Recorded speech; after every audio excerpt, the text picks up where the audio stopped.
Hello internet, it's me, Rhiannon, in my car. Why am I making this video in my car, you ask? Or maybe you didn't ask, but I'm gonna tell you. Sometimes I feel called to make a video and it's not like spirits or ghosts or whatever you think it is. I'm just like, you know what?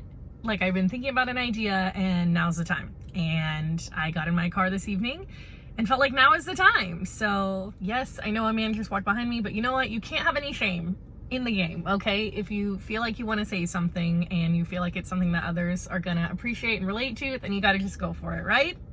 That's what I'm doing. Okay, so in 4 weeks, I turned 27. Which I know someone out there is like, that is not a big deal, girl, bye.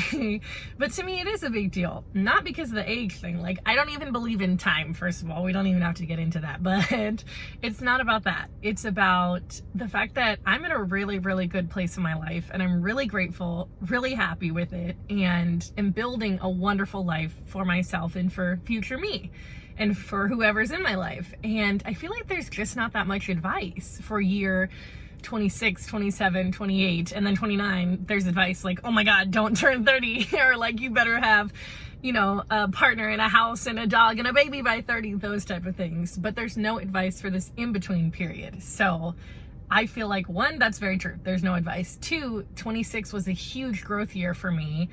And maybe not for everyone, but for me, I learned a lot in my relationships, in my career, in myself, in the world, the pandemic, in so many different things. So for the next 4 weeks, I'm going to be sharing one big lesson, one big life lesson, one per week for the next 4 weeks. So here is the first one. They're not in like order of importance, but here is something that I feel like really stuck with me that I learned in year 26. Okay, are you ready? So lesson number one, Rhee's life lessons for 26 and for life. Number one, people will show you their true colors. Do not repaint them. First of all, you might be like, what the fuck does that even mean? And it means exactly what it says. Like, people will show you exactly who they are. So don't try to repaint it and be like, well, maybe if, you don't know, that there's just no, like, none of that. And I've done enough of that for the literal entire world. And I don't mean like guys, this is not just like advice for girls, like, oh, if he says, you know, he doesn't answer his phone all day but texts you at 2 a.m, like maybe he's busy and works at night. Like, no, this is not advice. And that's not true, by the way, not true. But this is not advice for girls. Guys, this is advice for absolutely everyone. Like, absolutely everyone. People will show you exactly who they are. Do not try to repaint it. And I'm not saying this like I'm bitter or upset or anything. I'm saying this because I'm literally like the Picasso, Van Gogh, and Bob Ross of trying to repaint people. Like, I always thought I didn't have artistic ability, but the amount that I have tried to repaint people that have shown me really bad colors might be actually impressive and might be an actual, like, artistic ability. I'm kind of proud of myself. Not really.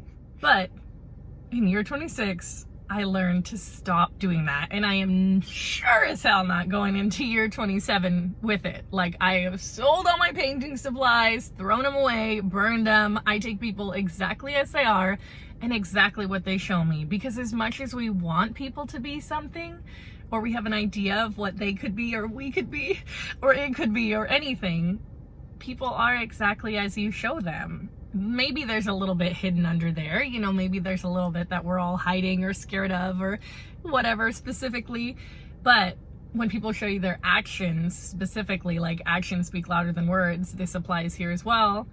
You have to take it as it is. And sometimes it sucks. Sometimes it's the worst. You're like, oh, I wanted you to be this bright yellow or this bright pink or this bright red, and you're actually like chartreuse or brown. I don't know. Those are nice colors too. I don't know. But it's just maybe not exactly what you thought. And you just have to take it as is and find those people that are their exact colors and are the colors that you're looking for. Like in your little rainbow, whatever it is specifically that you're looking for. If you keep finding people that are not the right colors for you and you keep trying to repaint them, put the paint kits down, sis. Put them down. Sis or bro or whoever. They put them down. Think about what you really, really want from all these people in all these different situations and look for those colors. And if you don't see them, now this is the freaking hardest part. That has been so hard for me because I'm just like so full of love. Like you can see it in my eyes. They're like so loving and so hopeful that people will be what I want them to be.